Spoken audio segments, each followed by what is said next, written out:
Šiandieną bus daugiausiai apie stabdį, gazą ir vairo darbą. Mūsų mokys daug daugiau trasos išnaudojimo, reiškia kerbai, trajektorijos ir visa kita.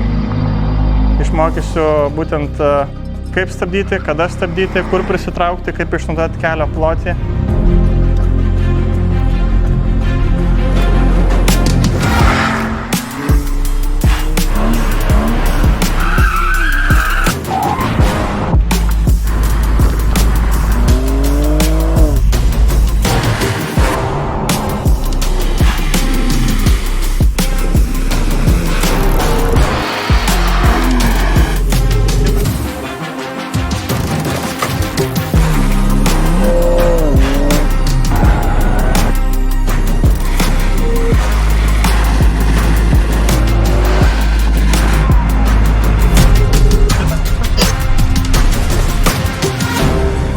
Finale turbūt parodysiu, kaip tai reikia padaryti bendrai.